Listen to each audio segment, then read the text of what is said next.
welcome to this brief seminar, the topic being the help of ritual in grief.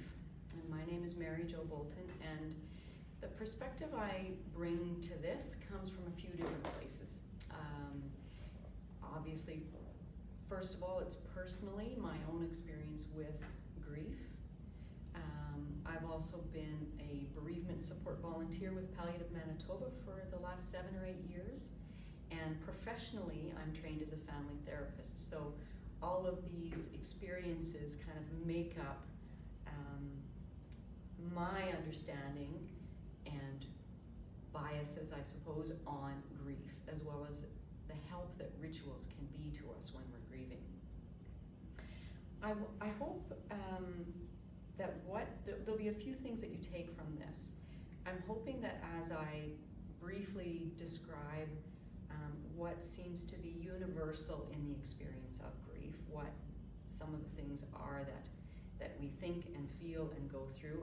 I hope as I briefly describe that, if you are grieving right now, that you will recognize some of that, and through recognizing it, it will normalize it for you. I hope it'll help you to settle a little bit into the process.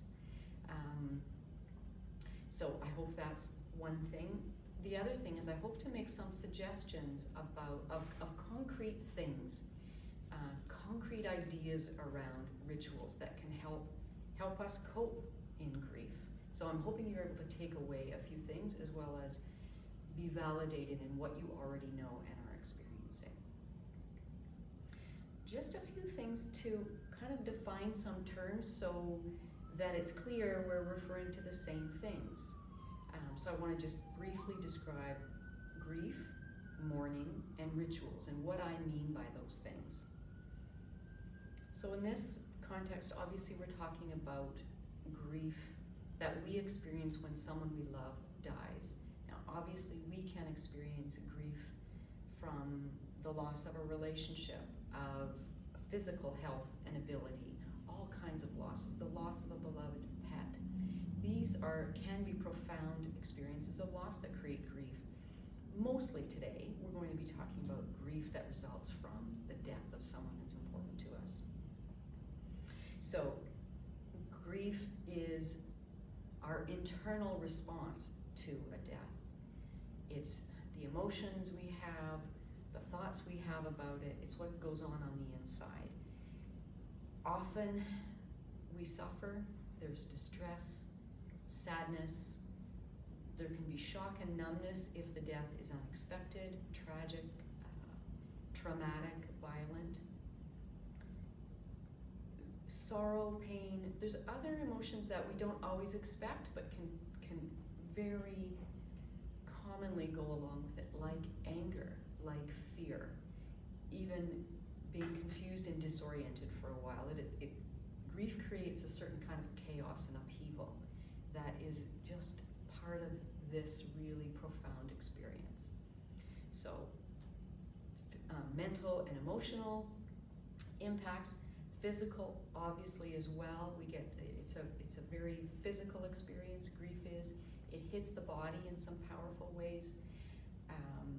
For example, our bodies produce stress hormones and can overwhelm our systems, and that can create inflammation in the body, which can create a lot of aches and pains. That's normal, but it's very painful to live with. It can also depress our immune system, so we become more vulnerable to colds and flus and viruses and that kind of thing. So it's our internal response. That's what we refer to as grief. Mourning is the external expression of grief, and that's where ritual fits in. I just want to say, I think it's universal, as I said, to grieve. It isn't always universal that we mourn, and I want to talk a little bit about that when I talk about the impact of culture and traditions on the rituals that we turn to when we're grieving. So mourning is the external expression of grief. Someone described it once as grief gone public. It's grief on the outside. It often refers to behaviors, external signs of grief. rituals are actions, and they're symbolic actions. They're actions that hold a certain meaning and create an outcome that we're seeking, and it might be comfort, for example. So when we love, we inevitably will grieve, that is part of the human condition. And if we grow to be an old person, we will probably grieve a lot. And so I think it serves us well to learn how to grieve well. And by that I mean grieve intentionally, grieve on purpose. There's lots of really strong social narratives around, and also this depends on culture too, and kind of the community you find yourself in, but there's a lot of strong messages around grief. I'm sure many of you have heard these and possibly even said them because they are very prevalent, like get back to normal as soon as you can, stay busy, be strong, you know, get closure, you have to let them go, you have to move on. I think those are well intended, and it would be an interesting topic for another day to talk about where those come from and the purpose they serve.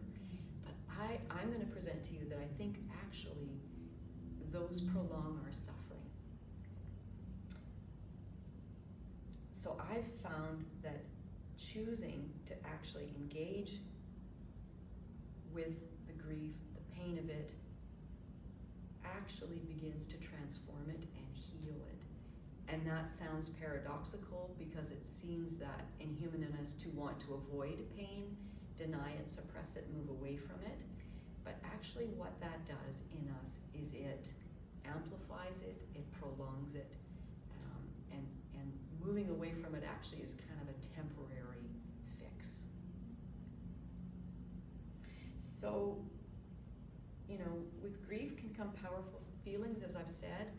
People often talk about the experience of what some call grief attacks, where if you've never experienced this, if perhaps it's your first time grieving a really profound loss, it can be very scary and unsettling. It can almost be like a wave of emotion that comes on, sometimes unexpectedly. You think you're having an okay day, not doing too bad, and then this intense kind of sorrow takes over. And so, of course, when we suffer, we want to push away from it. We want to suppress it and deny it and minimize it and not feel it. That's natural. But when we resist it, we actually create more suffering for us. And I'm going to talk about that a little bit more in a minute. So we can't escape the grief. That's part of loving someone and losing them. It's part of when they die, we suffer. So we can't escape it. We can push it down, but just temporarily. That what can often happen is we push it away, we deny it, we avoid it. It doesn't go away, it just comes out in a different way or in a different place, like abusing substances, maybe anger, irritability, overworking, depression, behaviors and impacts that's not what we're seeking. We're trying to get away from suffering, but it actually can show up in other ways down the road. I believe and have experienced and seen with lots of people I've talked with about grief that actually we can become healthier, more peaceful, more content, happier when we can take our courage in hand. Sometimes that means with support, whether that's formal support or people in your life, when we can actually engage with the pain that we have and turn towards it. And that doesn't mean, just like we can't outrun it, we can't also just engage it all at once to try and get through it quickly. That grief is a long process, and that doesn't mean it hurts the way it always does in the beginning, but it is, and in many ways, depending on the relationship you had with the person that died, a lifelong experience. But it changes, and it gets easier, and then sometimes it gets harder again, and it gets easier again. But it is not time limited. You know, there's also a narrative around, you know, the most difficult part is death to the funeral, and then the funeral gives us closure, and then things improve. And that's actually not typically how it goes. It's not a straight line at all. Sometimes it gets harder as the days and weeks go by, and then it can get easier and more difficult. That it's a confusing process, but I think that's a helpful word to think of it as a process, not a linear straight line.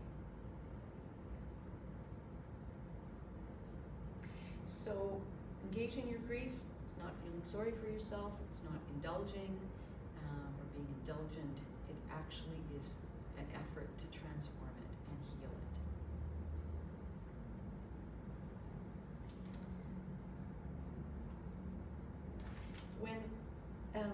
When someone we love dies, and certainly this was more the case pre-COVID days, often there would be funerals, celebrations of life that would often involve a lot of planning in a short period of time, would involve a lot of people. But a funeral is kind of one of the most public mourning rituals that we're familiar with. COVID certainly changed that. I know many people were very lost without kind of the structure that planning and attending and participating in the funeral allowed. That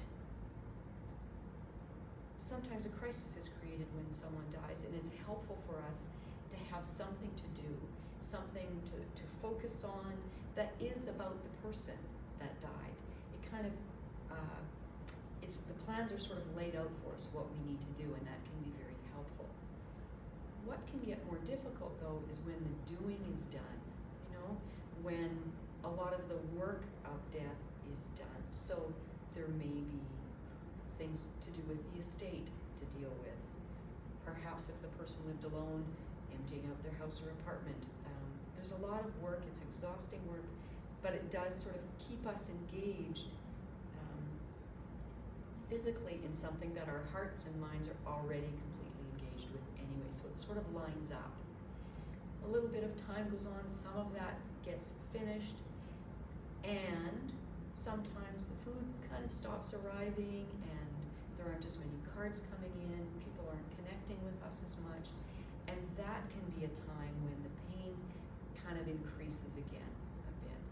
So this is where rituals can come in, that it gives us something meaningful to do when there's nothing left to do. And I use that word meaningful because sometimes we are searching for meaning when we have a profound loss. And rituals can help us to connect with meaning again. So religious and cultural traditions, as I said, give us direction and guidance and structure, whether it's sitting Shiva after a death, or in some cultures, a funeral parade that's colorful and celebratory. Other cultures, the mourning rituals are more solemn. You can wear black, it's respectful to cry. In other cultures, it's respectful not to. That we have all kinds of things to look to that impact how we mourn.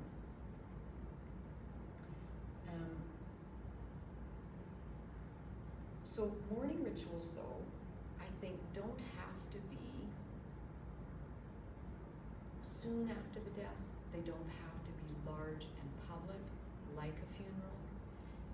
They don't even have to involve other people. They can be quiet. They can be ongoing. They can be one-time things. They can be something that, in fact, you don't ever share with anyone, but they have some special meaning for you.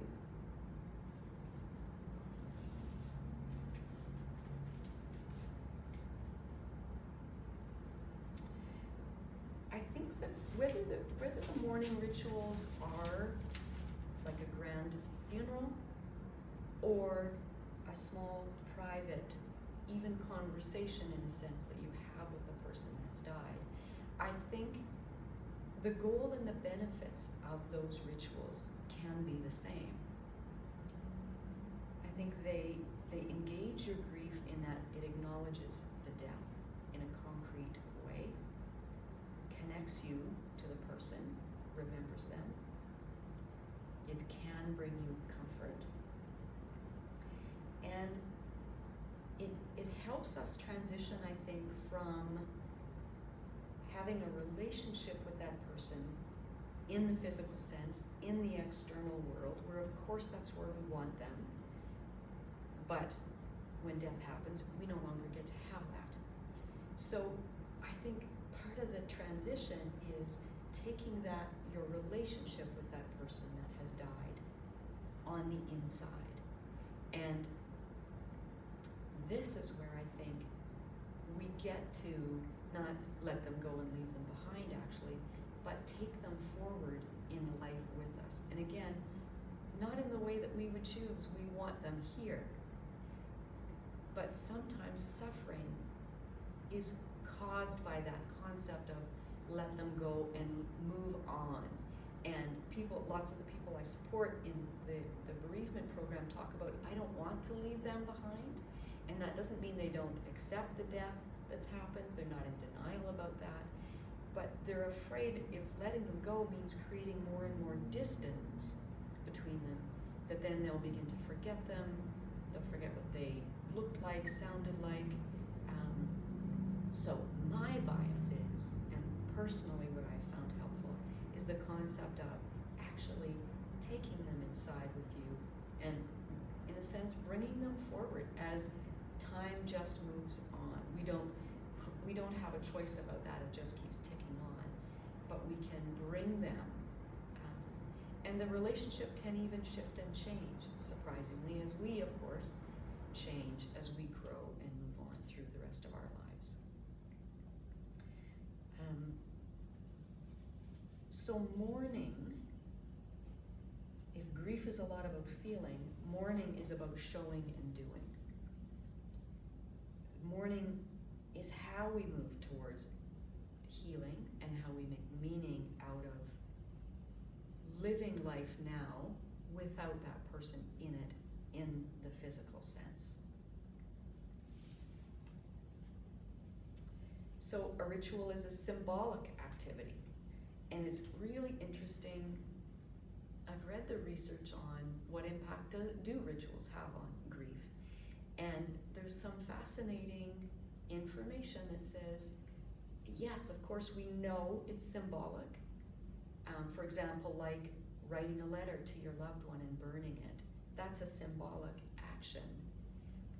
But doing that, somehow we register it emotionally as if it's real, as if our loved one is receiving that letter and reading the content. And when we perceive it as real and make meaning out of it, that it's real, even though it's symbolic, that creates comfort and helps us cope with the death.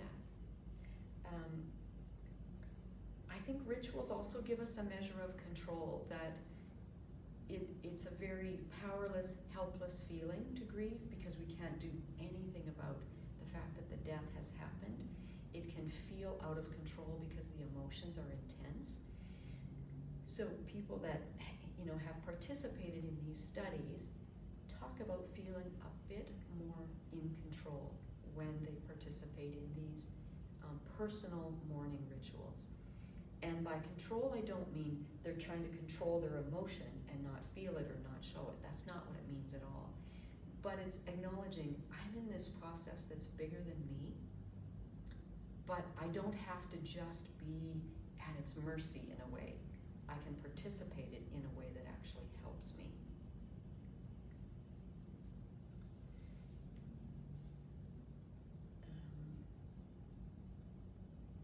So if we talk about large public mourning events like having a golf tournament to raise money for someone you love that's died and doing that every year at the same time, that's a beautiful way to remember the person and to mark their death in a sense and make some meaning out of it, in that we're going to raise money, we're going to come together, we're going to remember them and comfort each other. So those sort of ongoing public large mourning rituals can be very helpful. Small private ones that may be one time or ongoing. And there may be things you're already doing that you may not have identified as a morning ritual. So I'd invite you to think about those things as I'm talking. So things like carrying a piece of jewelry in your pocket, in your bag, always with you. Making sure when you travel you take that thing with you. And you don't have to explain, you don't have to tell anyone what it is, but it means something for you. Visiting maybe a place that the two of you shared or that you knew was important for them. Maybe it's somewhere out in nature and you go there to be, in a sense, close to them. That's a morning ritual. Many people visit a cemetery or a crematorium on the anniversary of the person's death or their birthday. One of the sort of modern day morning rituals, if you will, that I do, that I find really helpful, is on the anniversary of one of my loved ones' deaths, I put something up on Facebook. And what I love about that is I immediately get responses of they might have known the person, or they're just sharing support, giving support, or maybe even sharing some memories. And it's easy, it's sort of fast, and it's just my way of saying this is a special day, this is an important day. And so that is a symbolic way, if you will, of remembering them, but also sharing the experience and getting support. Playing certain music, cooking certain food, talking about them on certain days. Even I consider a morning ritual to be talking about someone who's died as if they're still alive. Now, just stay with me here.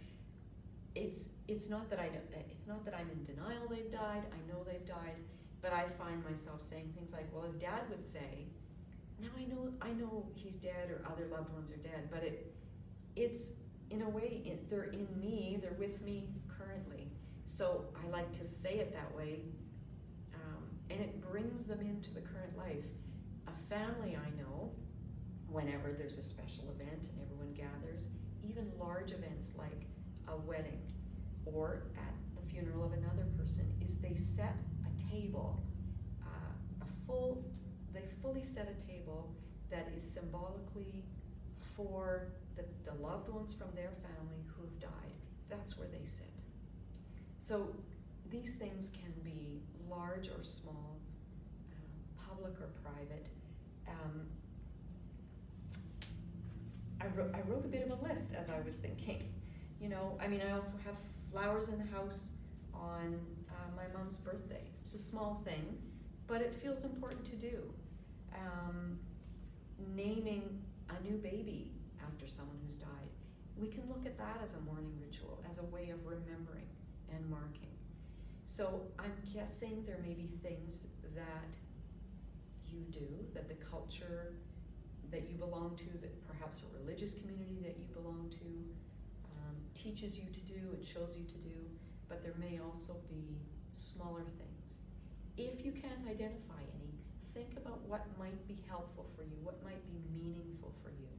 Think about, would it be helpful to share that with someone in your life that you confide in? Or do you want to keep it just for you? Just, in a sense, just for you and the person who's died.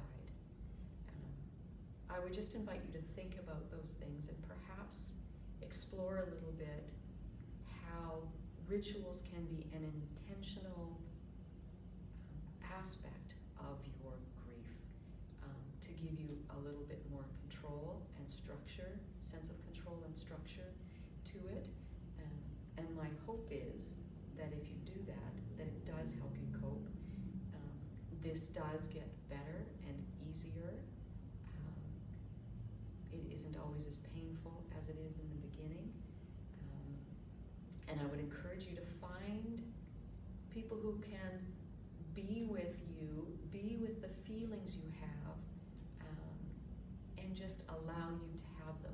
That might be someone in your friend group or your family, or maybe it's finding a bereavement support group so that you know other people in the room, or in this case, perhaps in these times online, are going through a similar experience, and that can be comforting. Or you may want to seek out professional mental health support, where you can just talk with that person.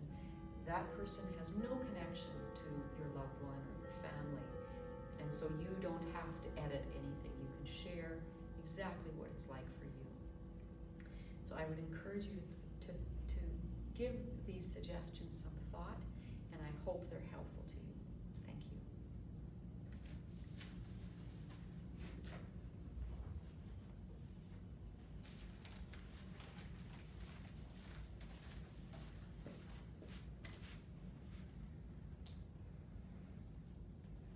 Thank you, Mary Jo, and thank you to Cropo Funeral Chapel for hosting the online grief seminar today.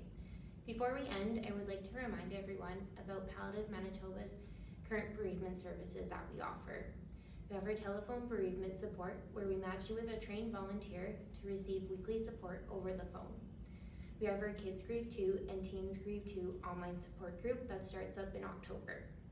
We also have our monthly bereavement message that gets sent out the first of every month to let you know about upcoming grief seminars as well as support groups.